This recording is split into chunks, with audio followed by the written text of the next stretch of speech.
in a summer series. We're looking at the life of David.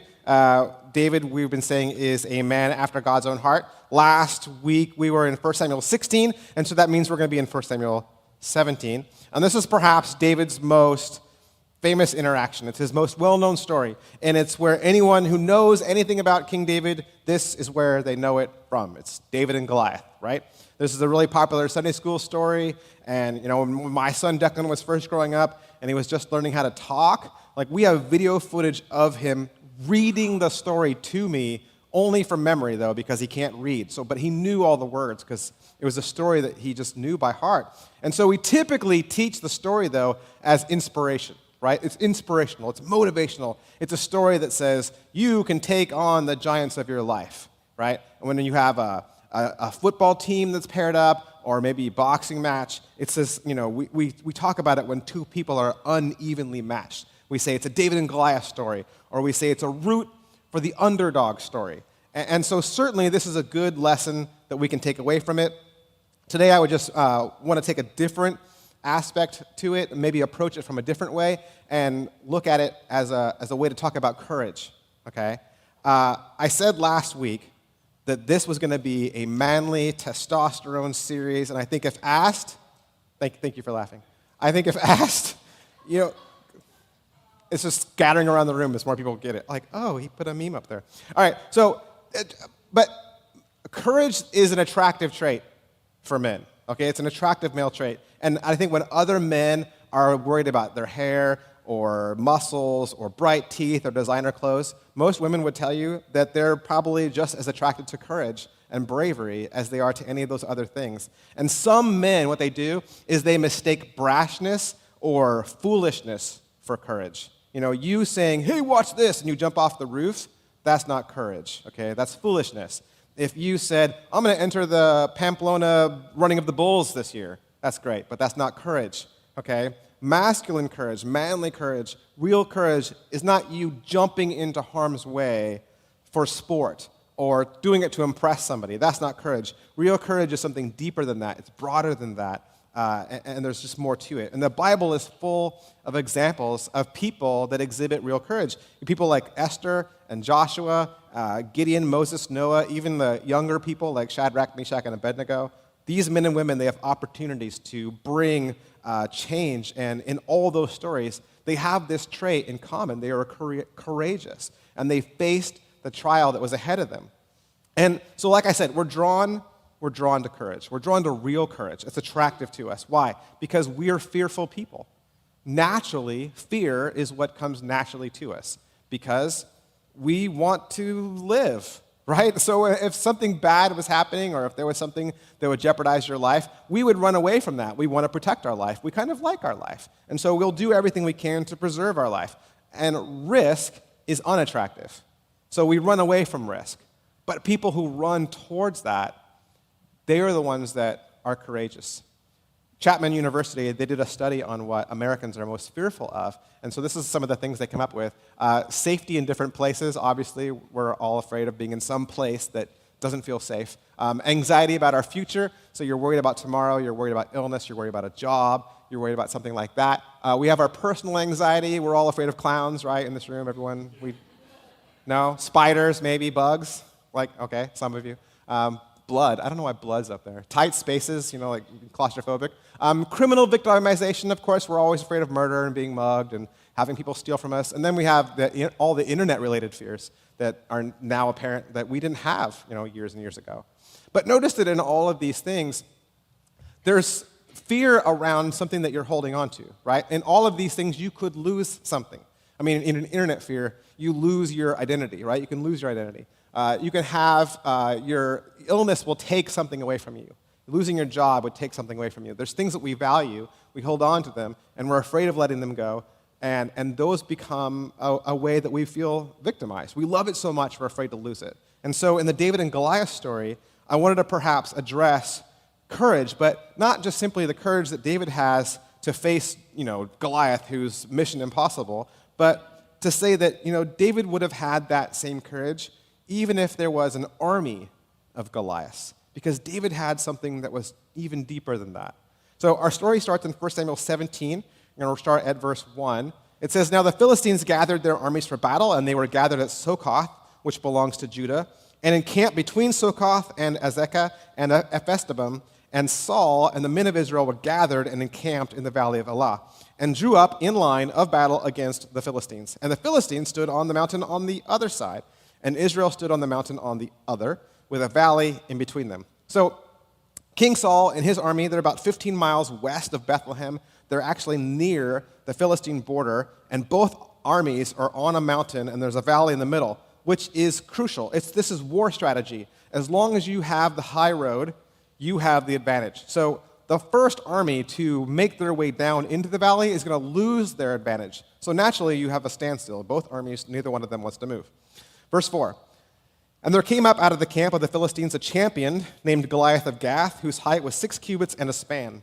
He had a helmet of bronze on his head, and he was armed with a coat of mail, and his height of the coat was 5,000 shekels of bronze. And he had a bronze armor on his legs, and a javelin of bronze slung between his shoulders. The shaft of his spear was like a weaver's beam, and his spear's head weighed 600 shekels of iron. And his shield bearer went before him, and he stood and shouted to the ranks of Israel, 'Why have you come out to draw us up from battle? Am I not a Philistine? Are you not servants of Saul? Choose a man for yourself and let him come down to me. And if he is able to fight me and kill me, then we will be your servants. But if I prevail against him and kill him, then you will be our servants and serve us.'" So Goliath has a great idea. Hey, why does everybody have to die?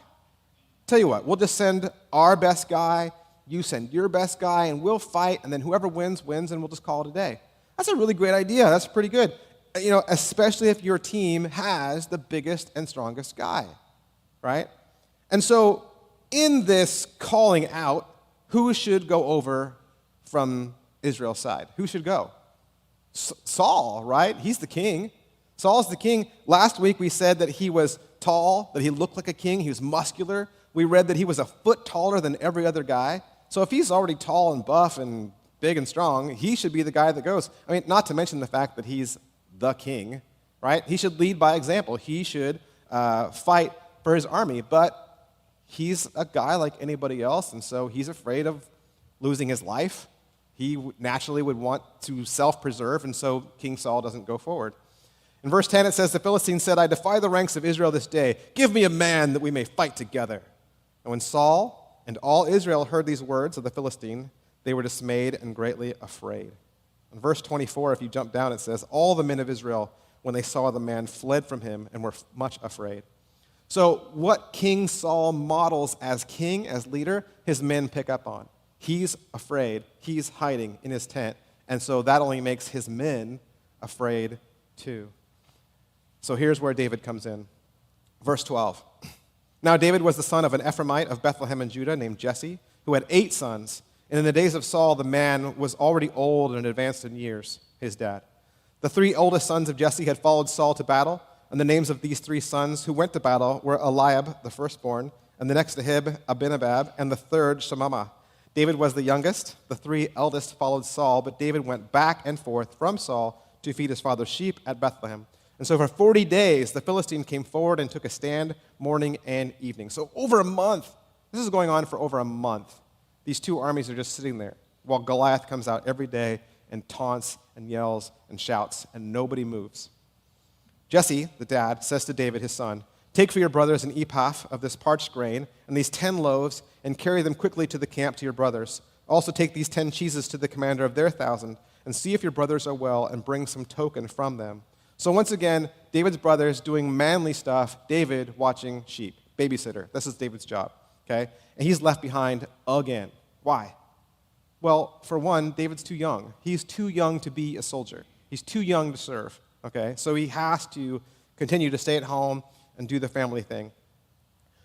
But last week we said that Samuel came and anointed David as king. So if you just got told by some, grand wizard that you're going to be the next king, isn't the next step, isn't it now you pack your bags and go to Hogwarts? Now you learn, right? You go to king school and you learn how to be a king. Shouldn't that have been the next step for David? Like, why is he still a shepherd? Like, he should be training now. Like, if his brothers said, "Oh, you're going to be the king," great. a great place to learn about being a king is in battle. Like, you should join us in battle. Like, David should be out there with a sword and learning how to fight and setting up for his country. And, like, don't you think? And why is he still a shepherd? Well, there's two things that are thought about. One, when Samuel came to anoint David as king, all that dialogue that we read, that was all in Samuel's head. Like, Samuel was just talking to God and praying, but Samuel never said those things. Like, Samuel never said what he was doing. Remember, when he came to Bethlehem, he told everybody he was there for a sacrifice. He never told anybody he was there to anoint someone as king. So perhaps on the one hand, nobody knew what Samuel was doing, even David. Like, some old guy just wiped oil on my head, and I guess he's a priest, so he knows what he's doing, right? So if he never told anybody what was happening, maybe nobody had any idea. The other possible theory is that was a private ceremony that only David's family experienced. And so when we were worried that Saul might find out, nobody found out because only the family knew. And if David's brothers actually did know that maybe David would one day be king, and he's too young to fight in battle, then your natural fear would say he should stay home with sheep. We don't want to put the next future king of Israel in a battle right now. Like, we should preserve him and keep him safe. And so what happens in our story is David, though, is anointed with the Spirit of God. When Samuel says, you're going to be the next king, we read that last week. Samuel said that you would be the king, and the Spirit of the Lord rushed upon David.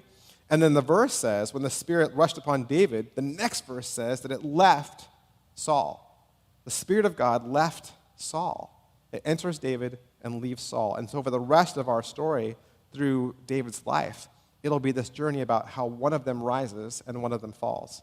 And so once again, David is asked by his dad to go to the area where his brothers are. They're camped. And he says, here, take this care package to your brothers. They've been out there a month, so all their rations are gone. They still need food.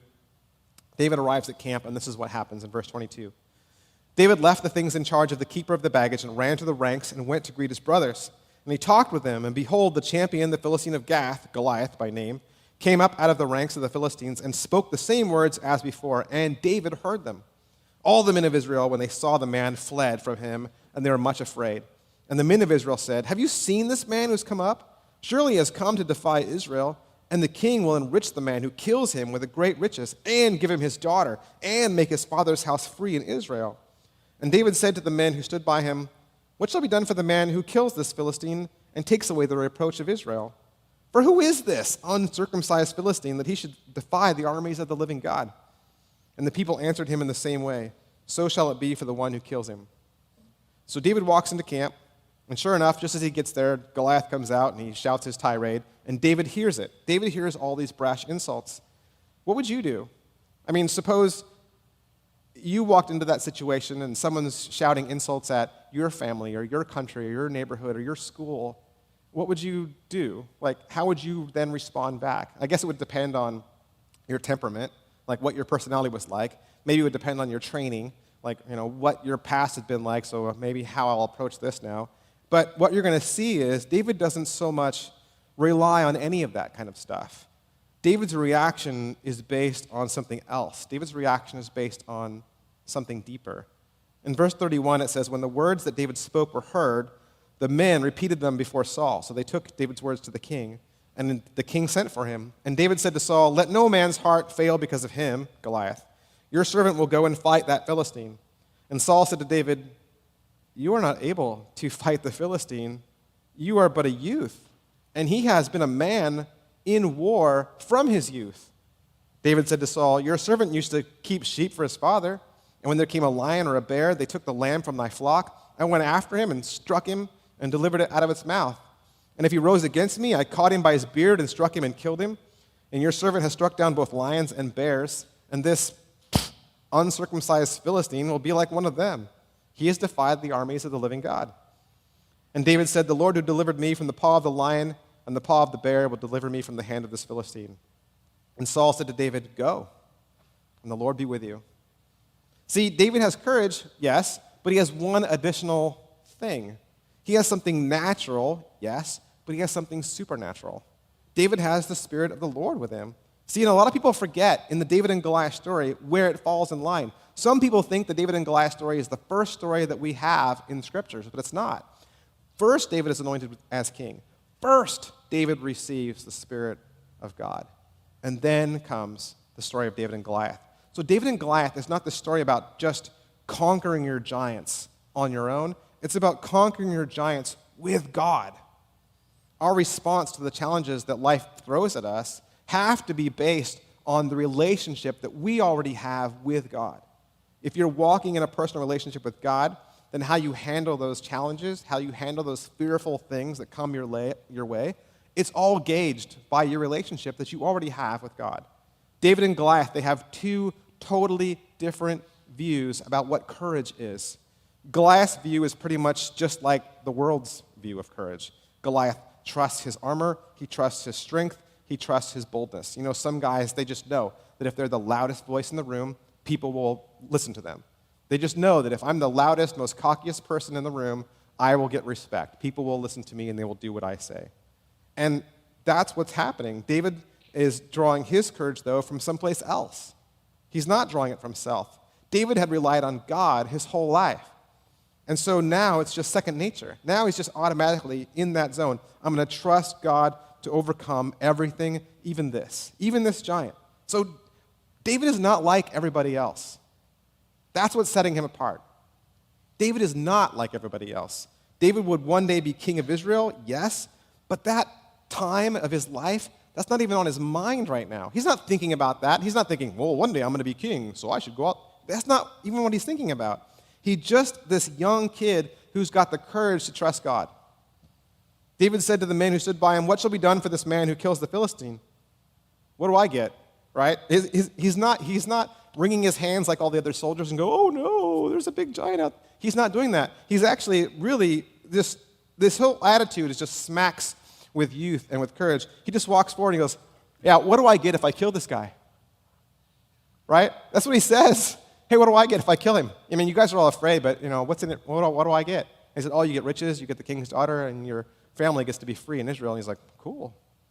He's not even thinking about consequences, right? He's just thinking, hey, I'm a shepherd, you know, and I've spent my whole life with sheep, so I'm not about to be one, right? Saul's first reaction is he's going to hide. He's going to hide in his tent. He's going to preserve his own life. David shows up, and he's got sandwiches and juice cups for his brothers, and then he sees Goliath, and he says, "Who's this guy?" Right? Think about it. Think about your life where it is right now. Where could you use this kind of courage? What life situation would have you hiding? What are you dealing with in your life that feels like this really overcome huge giant? Don't forget that you serve a powerful God, a God who resides in you, a God who responds to your needs. Deuteronomy 31:6 says, "Be strong and courageous. Do not fear or be in dread of them, for it is the Lord your God who goes with you. He will not leave you. He will not forsake you." At this point of his life, David has no title. He has no station. Doesn't have a reputation. He's not king. It's purely courage. It's purely courage and confidence right now that is setting him apart. He has courage that starts to separate him as a leader, and he steps forward when nobody else will. Right? They're all cowards. No one's going to step forward. David steps forward. The Israel army has been running scared. They're literally trembling in their boots. And remember, the Bible says they were so terrified, they were deeply shaken. David seizes that moment, and he advances while everybody else is just watching. And so what makes a difference in the lives of people is their willingness to step forward in crisis. People who step forward into a crisis to look for an answer, that starts to separate you from everybody else. 1 Samuel 17, David says to Saul, "Let no man's heart fail because of him. Your servant will go and fight with this Philistine." Can you imagine what all the other soldiers would have thought? Who's this kid? He's not even old enough to be a soldier. He's never seen battle. He's never seen blood. David says, "Yeah, true, but I've fought really big animals that are bigger than this guy. I mean, God had my back then. He's got my back now." Okay, maybe, but what if God doesn't? I mean, you never read in this story where God and David talk to each other. Like, God never says to David, "Do this," right? That never happens. So how does David know that God has his back? I mean, David could be saying, "God will have my back," and God's up there going, "David, no, this is suicide, you're crazy," right? We don't have that aspect. David just has confidence, and he goes out there, and it's not the foolish confidence where, you know, you're just going to jump off the roof of your house and jump into the pool and your friends are going to film it. That's stupid, right? That's not courageous. David's doing something courageous. And this story is actually very similar to another story in the Old Testament that'll come a lot later, where 3 young men take a stand for their faith and the things that they believe. They had a king, an evil king, Nebuchadnezzar, who wanted them to worship him, wanted them to worship false gods. And Shadrach, Meshach, and Abednego knew that if they just caved, if they just gave in, if they just sold out and did what everybody else does, if they just got in line, their lives would be spared. But they decided, no, I'm going to stand, I'm going to fight, and the king heard about it. In the book of Daniel, it says Nebuchadnezzar was so furious that he commanded Shadrach, Meshach, and Abednego to be brought before him. And Nebuchadnezzar said, "Is it true, Shadrach, Meshach, and Abednego, that you do not serve my God or worship the golden image I have set up? That when you hear the sound of the horn or any kind of music, that you don't fall down and worship the image that I have made? Well and good. But if you do not worship, you will be immediately cast into a burning fiery furnace. And who is the God that will deliver you?" Shadrach, Meshach, and Abednego answered, "O Nebuchadnezzar, we have no need to answer you in this matter. It is, to be fair, our God whom we serve is able to deliver us from the burning fiery furnace, and he will deliver us from your hand, O king. But if not, be it known to you that we will not serve your God or worship the golden image that you have set up." Notice that Shadrach, Meshach, and Abednego, what they say God will deliver us. Maybe. Right? That's what they said. They don't speak for God.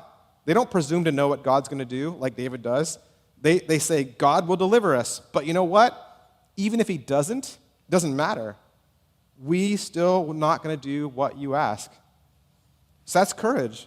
Shadrach, Meshach, and Abednego knew God had their back, but just in case God had a different plan, they were good either way. They say, God may save us, he may not. Doesn't matter. We have to obey God, not you. Psalm 31 says, "Be strong, let your heart take courage, all you who wait for the Lord." See, people who make a difference in life, they rise above the herd or the crowd, and they take a challenge that nobody else will take. Another thing that has courage in David that nobody else saw was that Goliath was this giant opportunity. He was. I mean, when you see a threat, it can also be an opportunity if you have the right perspective. There was a French author named André Gide. He said, "You cannot discover new oceans unless you have the courage to leave the shore."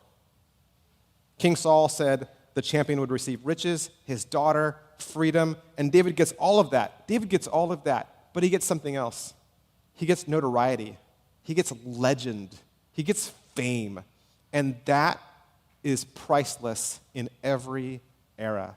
You cannot buy that. David gets all of that from this fight. Samuel may have anointed David as king in the earlier chapter, but now, right now, killing Goliath, it pushes all of that in motion. Now the wheels start turning. This is where it all takes place. Proverbs 28:1 says, "The wicked flee from the one who pursues, but the righteous are bold as a lion." So David steps forward, steps out in faith when everybody else cowers, but don't mistake this. His boldness is not brashness, all right? He's being careful here. He didn't rush into the valley full of youthful adrenaline, and he's like, "I'm going to be famous," right? That's not what he's thinking. He's not rushing out for his 15 minutes. He's playing to his strengths. King Saul is afraid. King Saul's like, "I'm going to send a teenager out to fight for me." Like, ah. So he's trying to be careful. He's trying to be cautious. And look what Saul does. In verse 38, Saul clothed David with his armor. He put a helmet of bronze on his head and clothed him with a coat of mail. David strapped his sword over his armor, and he tried in vain to go, but he hadn't tested them. Then David said to Saul, "I can't go with these, for I have not tested them." So David took them all off, and he took a staff in his hand. He chose 5 smooth stones from the brook and put them in his shepherd's pouch. His sling was in his hand, and he approached the Philistine. And you'd think, well, wait, if David's really going to be careful, like I said, wouldn't wearing armor have made him extra careful? Like, that would be more careful than not, right? No, because David's never worn armor before. David just got through saying he's fought animals before. In all of those instances, he was never wearing armor. So David doesn't know how to fight in armor. So sometimes we're overly cautious.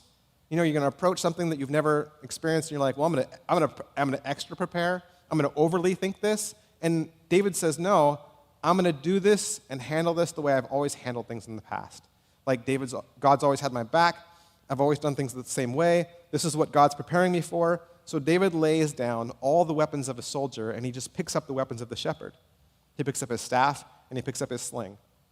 David understood in that moment, God's been training me for something. God's been preparing me for something. So he's careful to listen to God and say, okay, I trusted you then, I'm going to trust you now. Because people who are fearful, they'll ask questions that'll lock you up. What if this doesn't work? Right? You're approaching a situation you've never experienced. You say, well, what if it doesn't work? You say, well, what if I'm wrong? Or, what will other people think about me? And any one of those questions will paralyze you and keep you from acting. Because being careful is all a mental game. But being fearful, that's when you listen to your emotions instead. Being careful, that's driven by information. You have information, and so you're careful. But fearfulness, that comes from our imagination, or you let our imagination run wild. A careful person will calculate the risk. A fearful person will avoid risk. A careful person wants to achieve success. A careful person wants to succeed. But a fearful person just doesn't want to fail. David's been careful. He moves forward. He's going to engage Goliath in verse 42. The Philistine moves forward and comes near to David with his shield bearer in front of him. And then the Philistine looked at David, and he disdained him, for he was but a youth, ruddy and handsome in appearance. And the Philistine said to David, am I a dog that you would come after me with sticks? And the Philistine cursed David by his gods. The Philistine said to David, come to me, and I will give your flesh to the birds of the air and the beasts of the field. And then David said to the Philistine, you come to me with a sword and with a spear and with a javelin. I come to you in the name of the Lord of hosts, the God of the armies of Israel, whom you have defiled. This day the Lord will deliver you into my hand. I will strike you down, cut off your head, and I will give your dead body of the host to the Philistines this day, and to the birds of the air and the beasts of the field. And the earth may know that there is one God in Israel, and that all his assembly will know that the Lord saves not with sword and not with spear, for the battle is the Lord's, and he will give you into our hand.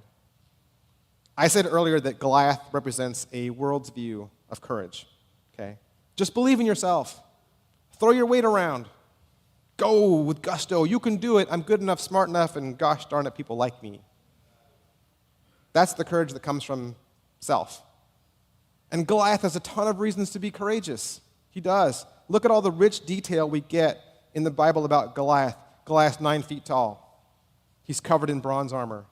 The Bible says his armor alone would have weighed 125 pounds, just to carry another 125 pounds. Football players, they only wear about 5 to 8 extra pounds of padding and helmet. Can you imagine if we told a football player he has to wear another 125 pounds to play his game? Let's slow him down, right? Then, most warriors back then, they carried a spear. Goliath's so big, he has to carry a javelin, and a javelin is 8 feet long. That's a weapon that he can use. It's a weapon that he feels comfortable with, something that's 8 feet long. Goliath is a monument. He's mechanical. He's powerful. He's a supervillain. His confidence is in his strength. His confidence is in his tech. And he just stands there, looks at David, and says, come at me, bro. Right? And all of this worldly arrogance is blinding him to what is taking place. And you think about it. David is coming forward, out of the mist or whatever, however this looks, in panoramic supervision. Goliath is an even bigger idiot than we give him credit for. Think about it. Because when David first steps forward, shouldn't Goliath be afraid? Shouldn't he be? Because for 40 days, Goliath's been yelling at this other country and saying, we're going to fight. And you think, well, they're just stalling. Maybe they're looking for another big guy like me. Maybe they're searching the towns, they're searching the villages, find a big guy to be our champion. And so you would expect, if you were Goliath, that you would see your equal come towards you, right? But after all this time, Israel just pushes forward this teenager, and he's wearing leather armor, and he's got rocks with him. Now think about it. You throw down the gauntlet, you expect one thing, and they send something else. That should make you stop and think. What's going on here? What do they know that I don't know? Because they just went all in on that, right? They've got a 2 high, and they just pushed it all forward. And that should make you afraid. You should be scared.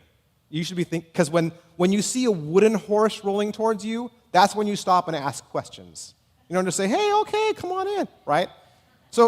But that's not what Goliath does. He laughs. He insults. He's boastful. He's arrogant. He's rude. He's self-assured. He's armed. He's got high-tech gadgets. He's solar-powered. He's Wi-Fi. He's robotic. David steps in, and he's old school. And from this point on, David's life is never going to be the same, ever. Verse 48, when the Philistine arose and came and drew near to meet David, David ran quickly toward the battle line to meet the Philistine. I love that. David put his hand in his bag, took out a stone, slung it, and struck the Philistine in the forehead. The stone sank into his forehead, and he fell on his face to the ground. So David prevailed over the Philistine with a sling and a stone, and struck the Philistine and killed him. And there was no sword in David's hand. Remember David said, when I fight you and kill you, I'm going to cut off your head. When David said that, he had no sword. That's how boastful and positive that he was going to win this. He's like, I'm going to cut off your head, and I don't have a sword on me right now, so I'm probably going to use yours. Right? And that's what happened. David ran over, took the Philistine, took his sword and drew it out of its sheath, killed him and cut his head off with it. And when the Philistines saw their champion was dead, they fled. Yeah. Remember, there's a fine line from being careful and being fearful. In his carefulness, David was victorious. He overcame a great obstacle. Israel had been filled with fear, and in one moment, they were courageous again. The Philistines had been filled with courage, and in one moment, they were afraid. What is the equation to courage? It's you plus God makes a difference.